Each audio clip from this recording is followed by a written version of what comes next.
alam ko naman kahit Pasko, kahit New Year, kahit araw-araw, kung ano man yung okasyon, you can be stressed. Stress can eat you up. But I thank the Lord na I made that decision. I will just partner with Him every single day para wala akong stress. And naging lifestyle ko na siya bahala lahat.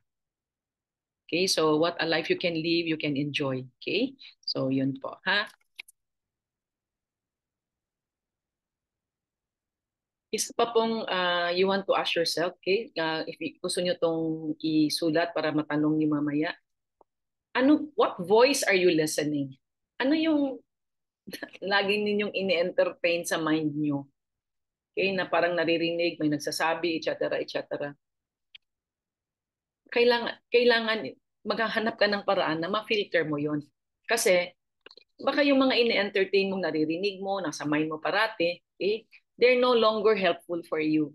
Ibig na makatulong sa'yo, lalo kang manghina, lalo kang malungkot, lalo kang malito, lalo kang deceived.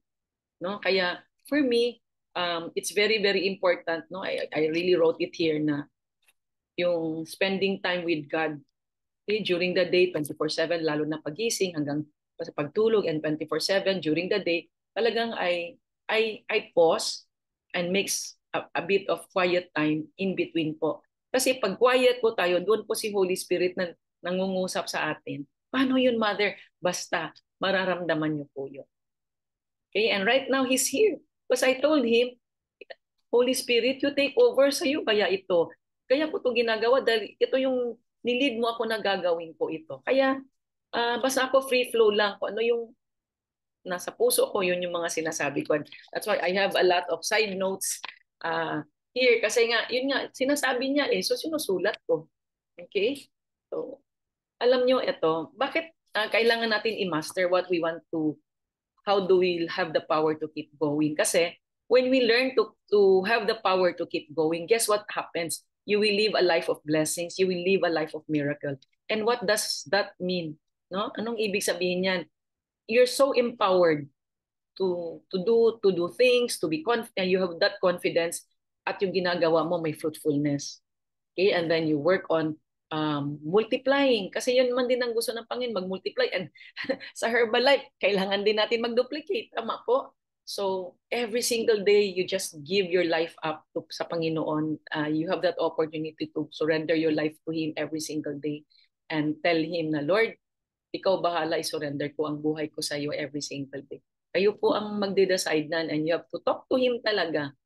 Kasi sobrang pwede kasi pong pagising, iba yung gagawin nyo. And before, cellphone, ganyan po ako noon. Kasi dami kong inisip, ang dami kong kailangan kong responsibilidad sa Herbalife. Pero ngayon hindi na. Hindi ko na po ginagawa yun. Kaya sobrang mas relax ako and mas nakikita ko po yung fruitfulness ng ginagawa ko. Kasi honestly, nililid talaga ako ni Lord. Anong gagawin ko? Anong gagawin ko sa mga distributors that are in my organization or even not in my organization?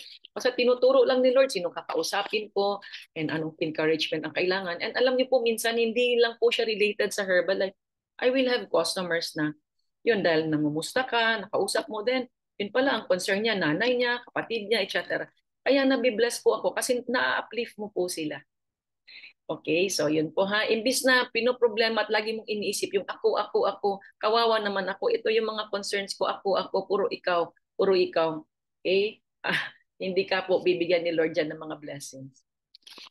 Okay. So itong materials na to ay galing din po kay Pastor Rick Warren, yung best-selling author ng libro na Purpose-Driven Life. Kaya nga nung una, hindi ko naman akalain, pastor pala siya.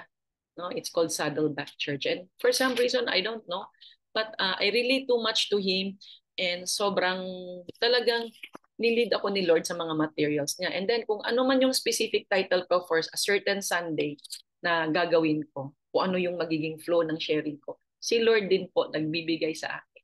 Basta talagang hinaharap na lang niya sa in front of me. Kaya amazing ang Panginoon. He never ceased to amaze me. So ito po, I just want to share this. And please remember this ha. Kasi itong mga slides ngayon, ito yung you will develop that power to really keep going. Sobrang, this is it. Hindi ko na marinig na nanghina ka, na-distract ka, Or even if you're not in Herbalife, nagtatrabaho ka, na out of focus ka, and so on and so forth. Kasi yan din yung maging dahilan sa mga sakit-sakit mo. Okay? May concern ka sa asawa mo. Okay? Things like that. Kung anong-anong mga bagay yon. Okay? And I tell you, they will really affect our health. Okay? So God, sabi diyan, God will give you everything you need to keep going and finish what He has called you to do.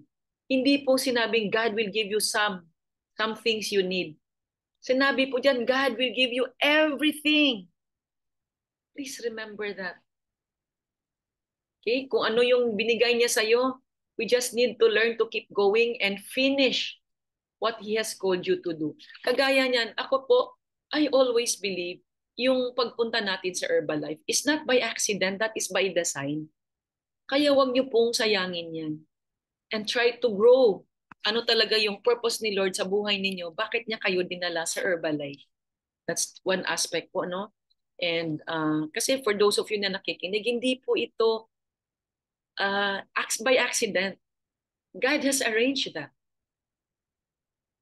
Bago tayo pinanganak, in-arrange na niya na this very moment, ito yung maging discussion, nakikinig kayo, ito yung kailangan yung marinig sa kanya na message. Okay? So again, God will give me, sabihin mo, God will give me everything I need to keep going and finish what He has called me to do.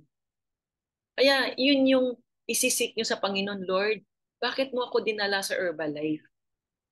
Gusto ko man lang uminom. Ganon din ako nung una eh. Ang talagang narinig ko sa heart ko, sabi ni Lord, hindi mo kailangan, pero marami nangangailangan. Parang tug. Kaya yun na yung moment na nung nakita ko na, narinig ko na si Mark Hughes, si Jim Rohn. Sobrang, oh my God, iba pala ang Herbalife. Kaya yun lang po, you just have to keep learning, you keep growing, but of course, taking actions naman. Kasi paano nyo sisimulan, how are you able to continue it, at paano nyo matapos through God's wisdom yung mga gusto niyang plano sa buhay mo, wala din tayong action. Okay po? So I'll just share with you a couple of Bible verses po ha. So 2 Corinthians 4 verses 9. We get knocked down, but we get up again and keep going. Kaya nga for those of us na medyo matagal na sa Herbalife and lalo na may leaders, no? Okay. Ilang beses na yan. Up, down, up, down, up, down. Ang mahalaga, nasa up ka pa rin. Okay? So ganun lang din in life, whether you're doing Herbalife or not, up, down, up, down, up, down. Up, you decide to go up, to go back up. Kasi alalayan ka naman ni Lord. Okay? So, di ba minsan pag may mga paligsahan, I think naranasan natin to, may mga pa-contest, ng bata pa tayo, or as we're growing up, or there's a race, or there's a running, agay nung nag-join pa talaga ako sa BGC ng mga marathon, di man marathon, 10K, 15K, 5K, okay? Yung mga nanonood sa gilid, anong sinasabi nila? Kaya mo, let's just keep going, di ba ganun? So ganun din sa buhay, ha? Na we have to really just make that decision. Okay? So, kasi ang buhay po, para din po yung marathon. Para mo din po yung running race. Okay? So, we just have to keep going, keep going. Okay? So, ano pa po ha. And, so may mga notes po ako dito na, lalo na po if you're in Herbalife, ano yung mga sa akin nakatulong na to keep going? Yung mga taong nagsalita na nagsishare sa mga trainings, yung stories nila, okay? Yun yung nagtatak sa mind ko and lalo na sa heart ko. And that is one way to keep going. Okay? Yun yung sabi ko na wag mawala talaga sa events and training. Kahit ano pa yan. Alam mo yun, kahit wala ka ng customer, wala ka ng downline, mas lalo kang a-attend. Okay? Hindi ka manghihina. Kasi nga, dyan ka nilagay ni Lord, ayusin lang natin. Okay? So, ayan po ha. Also, nakalagay din dito, yung panahon ni Jesus, madami din nag-uupo sa kanya, di ba? Even yung mga leaders, okay? Whether they're religious or political leaders, sobrang they're trying to intimidate him. Kasi nakita nila yung miracles that He is performing, yung ministry niya. But anong ginawa ni Lord? Ay napinansik, basta tuloy-tuloy lang siya. Kasi alam niya, yun yung plano ng Panginoon sa buhay niya. Okay? Kasi otherwise, ano naman siya, anak siya ni Lord, pwede talaga siya magmilagro, mag-disappear, etc., etc. Pero hindi. Sinunod niya ang plano ng Abba Father niya for his life. Okay? So Luke 13:32-33, ito sabi ni Jesus, "Go, tell that fox that I will keep on casting out demons and healing people today and tomorrow. And the third day I will accomplish my purpose." Yes, today, tomorrow, and the next day, I must proceed on my way. So talagang during his life ni Jesus, di siya nagpapa-distract, di siya nagpapa-discourage sa mga taong because there were, kasi nagkaroon na ng following si Jesus during his time. And so syempre, yung mga political uh, heads, even sa religious na churches, ng dami ng following si Jesus, syempre they got intimidated. So they have to do something about it. But, he never cared about that. Kasi what did he do? He focused. Isulat niyo po, he focused on God's plan for his life. And I want to invite each of you, if noon nadapa ka na, bangon lang, what will keep you going? Sulat niyo po kung bakit kayo nag-Herbalife. Kung bakit, ito po ha sa mga nag-Herbalife, kung bakit dinala kayo sa Herbalife, bakit nag-decide ka mag-Herbalife? Ano yung nakita mo nung nagsimula ka? Ano yung mga promise of the future na nakita mo? And you hang on to that. Okay? Uh, Being intentional, nakasama mo ang Panginoon sa ginagawa mo. Kasi sa buhay ni Jesus, ang dami din discouragement. Pero hindi siya nadi-discourage. Lalo pa siyang lumaban, tumapang. And ganun din tayo because we have the presence of the Holy Spirit in us. If talagang tinanggap mo si Jesus as your Lord and Savior. And ito, this is not a spiel. This is my life. Because I accepted Jesus as my Lord and Savior. Kaya yung power ni Jesus, when He died on the cross, yung power ni Holy Spirit, yung presence ni Holy Spirit sa puso ko, andyan. Andyan ang lagi kong tinatandaan. And yan yung nagpapatibay sa akin. And we need that 24/7 sa buhay natin. Because it's not going to be beds of roses ang buhay natin, whether it's personal life or Herbalife. And lalo na pag nasa Herbalife ka, pag nakita ng Panginoon na you're emotionally stable, mentally strong, all right? And talagang hold on ka sa Kanya, I can promise you, siya maghahanap sa iyo ng customers, siya maghahanap sa iyo ng distributors na gusto rin gawin yung mission ng Herbalife. Kasi many of us, all this time, hanap, gawa, pagod na, burnout na, tapos walang fruitfulness. Maybe because hindi mo sinama, Panginoon. Okay, so I wanna invite you. By the way ha, hindi pa ako pastor, hindi rin ako nag-aral sa Bible school. Talagang nung nakilala ko ang Panginoon, I just keep seeking Him every day. I just love Him so much. And hindi po ako nitong program na to create another religion. Hindi po. Ito'y buhay ni Mother and gusto ko lang i-share anong nakatulong sa akin. So it's a decision you have to make ha. Hindi po ito simbahan ha. So I don't want you to relate to that. That's why I want to make that proper disclaimer. Kaya dito sa time ni Jesus, di ba? He was never afraid. Sobrang tumapang pa. Hindi siya affected anong sasabihin ng tao. Okay, tiyaga lang, tiyagaan dito din kailangan mo sa Herbalife. Gusto mo ma-bless kayo sa Herbalife. Okay. Tapos ito po. Okay, nothing was going to stop Jesus from accomplishing His purposes. Not fear, opposition, or criticism. And alam ko, along the way sa buhay natin, meron tayo niyan. Pero guess what? Yan ang naalis ko. Naalis ko yan. I just have to continue getting stronger and stronger. Because yung relationship ko sa Kanya and ina-acknowledge ko yung presence ni Holy Spirit sa buhay ko. Kasi marami sa inyo na-realize anong gawin, ano yung promise of the future, pero bakit parang natitenga ka, hindi ka makamove on. Tapos ayan na, kung ano-ano na. Kaya ako, praise God na since I joined Herbalife, wala po akong sinayang. Alam mo yun, tuloy-tuloy lang. I didn't have anything, and I decided I will never, never allow anything, anyone, any event, anong mga sabihin ng tao to stop me. Kasi alam ko sa puso ko ano yung gusto kong gawin sa buhay ko. Kaya yun din po ha, yung clarity. Ano ba yung gusto nyo sa buhay nyo? Ano ba yung sinisik nyo? Ano ba yung dinedesire nyo? Kaya kailangan handa ka din. Okay? So, si Jesus, he was resilient and had the endurance to keep on keeping on. So, tuloy-tuloy lang. Okay? So, 2 Corinthians 4, verses 8 to 9. We are pressed on every side by troubles, but not crushed and broken. We are perplexed because meaning minsan may confusion, no, may deception because we don't know why things happen as they do, but we don't give up and quit. We are hunted down, but God never abandons us. We get knocked down, but we get up again and keep going. Kasi yan po ang grace and mercy ng Panginoon dahil sobra niya tayong love. Hindi niya tayo pababayaan. Pero kung ang paniwala mo, pinapabayaan ka na, hindi mo na kaya, bla bla bla bla, eh, yan yung decision mo, then that's what your life will be. Kaya po, babantayan natin kung anong ilalabas natin sa bibig natin mula ngayon ha. Never mind noon, wala nang sisiyan. Ano yung ilalabas sa bibig mo, ano yung nasa thoughts mo, ano yung nasa heart mo. Make sure yung ibibitaw mong salita, yung nasa heart mo, nasa mind mo, they are all blessings.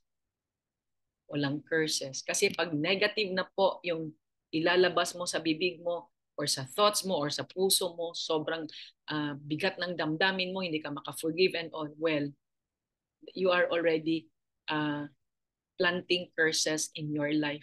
And hindi lang ikaw ang affected niyan. Pati mga anak mo, pamilya mo, it's going to be a generational curse. Okay? So I just learned that the last 2 months. So super grateful ako sa Panginoon na meron palang ganun. Alam mo yung problema natin na pabalik-balik, okay naman na, tapos pabalik-balik na naman. Kasi those are pala generational curses no, from our bloodline. Okay, so I learned that, so I praise God na, oh, may ganun pala. Kaya ako, I'm open to learning. Um, Kaya mas maganda na yung learning na makakatulong sa buhay ko to live a very blessed life lagi, joyful, at peace, no? Okay.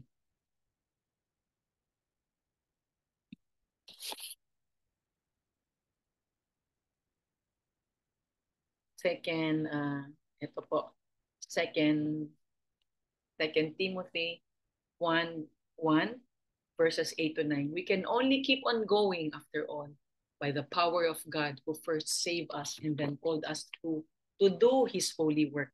So again, saan mo kukunin yung power to keep on going? Sa Panginoon lang. Hindi sa friends mo. Hindi sa Netflix. Hindi sa social media. Kay God lang. And I am doing the same. Yung hang on lang ako sa Kanya, kaya mas lalong lumalakas ako. And it's very, very important na talagang lalakas ka in the spirit. Okay. So, wait lang po ha.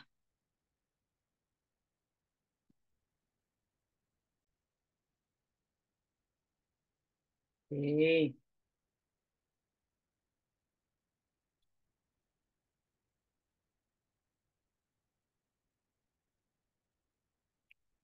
So, ito, I have written several things that help me po to keep me going ha. So, wait lang, wag muna yung slide. And I want you to write this now kasi I don't have the slide for this. Una, saan ko kukunin ang power ko to keep going? Knowing God deeply. Seeking Him. As in, desire mo sa heart mo na you really want to know Him more. Ano yung, saan siya sa buhay mo. Okay? And so for me, I have made the decision. He's my priority. Kasi kung siya ang priority mo, lahat, pati sa pamilya mo, mga anak mo, sa Herbalife mo, kung nag-Herbalife ka, or sa trabaho mo, sa relationship mo, sa finances mo, sa health mo, pag si Lord ang uunahin mo, siya mag-aayos lahat. And I'm telling you from experience. Okay? And isa pa pong nakatulong po sa akin, wait lang po ha, lagi kong nire-remind ang sarili ko, doon sa mga Bible verses that I come across with na related sa promise ng Panginoon, sa blessing. So like today, I'm going to give you a series of Bible verses na nilagay ni Lord sa puso ko na dapat lagi kong tatandaan para kung merong mga sitwasyon na parang nadi-discard, sitwasyon na hindi maganda. Kasi ako hindi na po ako nadi-discourage eh. Hindi na po ako affected, hindi po ako nanghihina. So I have reached that level. So sobrang sarap pala ng ganun. Kaya yun yung i-work niyo sa sarili niyo ha. So I'm going to share this also. And then isa pa po, to really intentionally live a pure life. Kasi pag mas kilala mo ang Panginoon, mas kilala mo anong nagagawa niya sa buhay mo, pag nakilala mo siya deeply, alam na alam mo ano yung mga gusto niyang gawin mo. And so therefore, your desire, your intention is to also live a very pure life. Kasi wala ka pong power sa buhay mo kung lagi kang you're committing sins, nagkakasala ka, doing things you're not supposed to do. So alam nyo na yun kung ano yung mga yun. But you still do it kasi wala naman nakakita. Things like that. Or nasa thoughts mo, nasa heart mo, na hindi maganda. Pero yun yung nandyan nakabaon sa puso mo.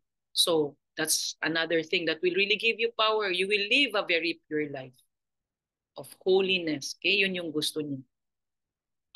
Kaya napaka-importante like in the Herbalife community where we are. Okay, di ba we support each other, we encourage each other, and lalo na si Mother, sinong lagi niyang pinapaalala? E di si Lord, yun naman talaga ang big sa buhay ko, ang Panginoon. Di kasi yun naman talaga siyang nakatulong. Kaya nga gusto niyo yung buhay na hindi na nadi-discourage, hindi na natatakot, hindi nanghihina, hindi ka na nagko-complain, hindi ka na nagagalit. Ay nako, napakasarap. Kaya go for it. Kasi those are really the things that will give you power. Ano nakatulong? Nung lagi na akong nagbabasa ng mga Bible verses every day, and hindi lang basa na head knowledge, kundi talagang pinagpipray ko, Lord, ano po message mo sa akin dito? Kasi when you also read the Bible verses every day, ano yan eh, there are many things there. Nangungusap si Lord sa buhay mo. Number 2, meron minsan may warning po siya na o paalala niya sa iyo. Ha? Okay. Isa pa po, mamaya ipakita ko sa iyo itong iba-ibang Bible verses. Ha? So, ito yung mga nilagay ni Lord sa heart ko. Ito, lagi natin ito tatandaan. And in some of my trainings, I already mentioned this to you. Sabi sa Jeremiah 29, I know the plans I have for you, declares the Lord. Plans to prosper you and not to harm you. Plans to give you hope and a future. Kaya anong pwede mong gawin na lagi mong maalala yan? Para hindi ka na manghina, hindi ka na madidistract. Kasi talaga honestly, ang enemy, it will just attack your mind. He will deceive you, he will confuse you, he will plant fear, doubt. Yan, yung mga ilalagay ng enemy sa'yo. Complaining, a heart of anger, resentment, blaming, lahat ng mga negative na yan. Lalagay po ng enemy yan. Pero ikaw yung magde-decide because natatandaan mo itong Bible verse na to. Okay? So that's one. Isa pa po, kaya tama-tama yung mga nilagay ni Lord sa puso ko, yung mga gusto kong Bible verse. Ephesians 3:20. God can do anything, you know, far more than you could ever imagine or guess or request in your wildest dreams. Bakit gustong-gusto ko po? Gustong-gusto ko ito. Kasi nga po, nung nag-decide ako mag-herbal, hindi ko naman alam na nung 1995 and year after year after year, and then ngayon after more than 28 years, and kung how I have developed myself, ano yung mga nagawa ko na sa Herbalife. Sobrang minsan maa-amaze po ako kasi uy, grabe ang blessings ng Panginoon. Sobra. Kaya may kantas, yung sobrang pagpapala. Tanggapin nyo. Okay? So, anyway, yan po. So, I want you to remember this. I don't know nasaan kayo sa buhay nyo ngayon. It doesn't matter. Nandyan ka kasi gusto ni Lord. Maalala mo. And you really have to seek Him. And alam nyo, tawag na to, kung hindi ka masyado nakaka-spend time sa Panginoon ng 2023, it's no problem. Ngayon, 2024, He wants you to have time with Him. Okay? So, yun. Deuteronomy 28 verses 1 verses 2. Sorry, walang important. If you fully obey the Lord your God and carefully follow all his commandments I give you today, the Lord your God will set you high above all the nations on earth. All these blessings will come on you and accompany you if you obey the Lord your God. So sobra, diba? Paramis na talaga niya yung mga blessings na ibibigay niya sa atin. Basta we live up your life, a holy life, obey lang natin commandments niya. Paano malaman anong gusto ni Lord gawin natin? Eh di magbasa ng Bible araw-araw para malalaman mo ano pa yung ibang mga bagay na gusto niya ipagawa sa atin. Okay? Alam niyo si Lord hindi madami. Okay? Hindi siya madami. Hindi pa lang niya binibigay sa iyo kung ano man yung inaantay mong blessing. Kasi hindi ka ready. Kasi kung ibigay na niya, baka masira po kayo. Hindi pa ready ang mind mo, ang heart mo. Hindi pa. Kaya tara na ha sa 2024.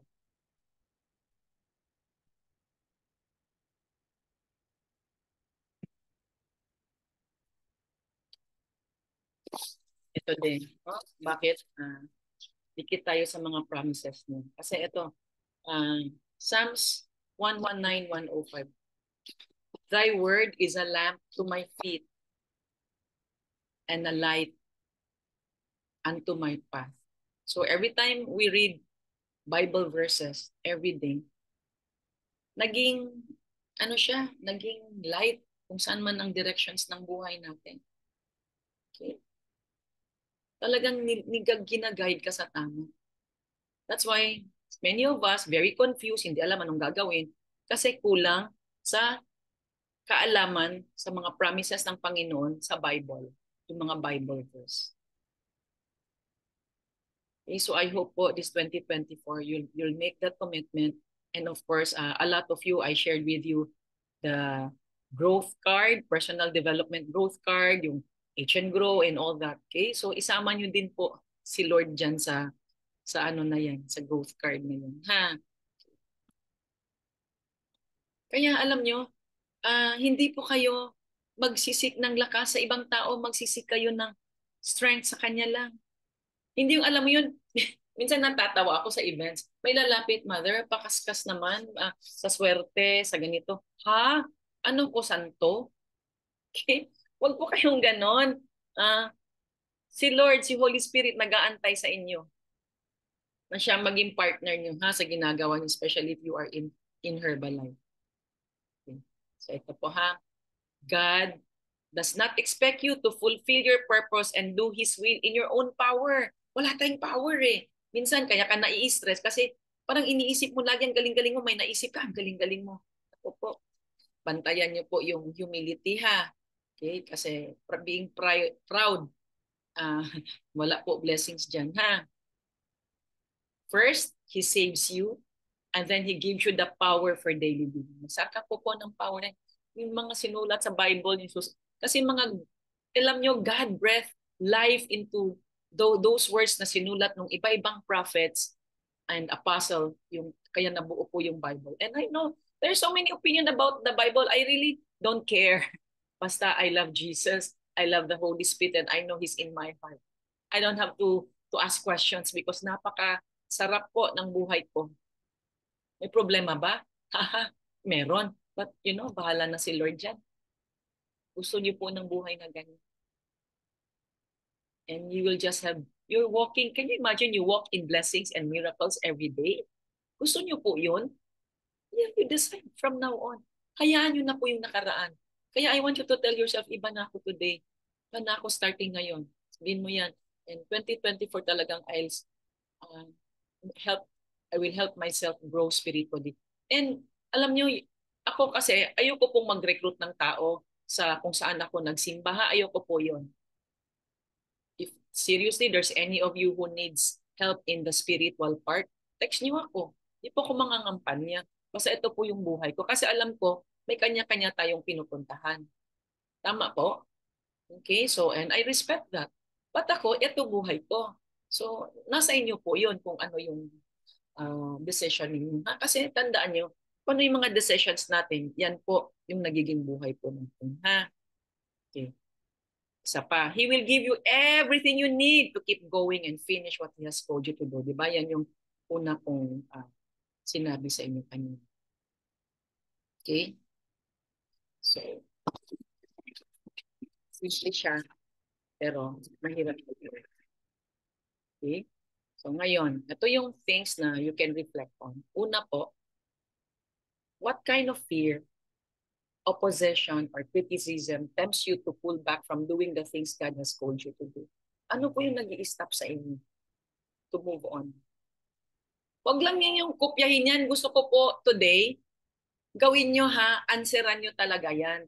Kasi baka mamaya matapos na naman ng 2024, hindi nyo na naman to dinil. Hindi nyo na naman sinulat, hindi nyo na naman to ni-reflect at pinag-pray. And then wala din.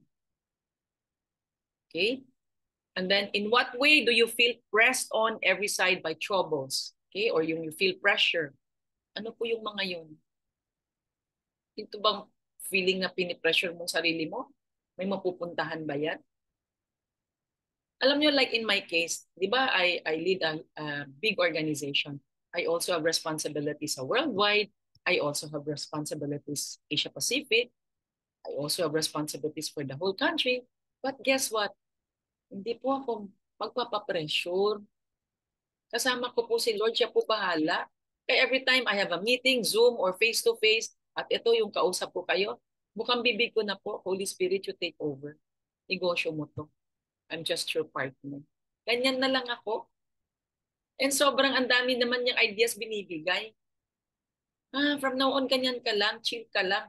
Kasi you are in God's presence, in the Holy Spirit's presence. Okay? Ito pa, what can you reflect on? Where do people turn other than to God? O ikaw, pag may problema ka, saan ka pumupunta? May problema ka sa pera, doon ka naghihingi ng advice sa mga friends mo na wala din pera. Something like that. Bakit hindi sa Panginoon? Para you'll have that wisdom, no? The power to overcome kung ano man yung hardships na yan. Okay? And then you ask yourself, why is only God's power strong enough to carry you through? Bakit hindi? He created the heavens and the earth. He created us. We are His creations, remember? So, takbo lang tayo sa Kanya 24/7.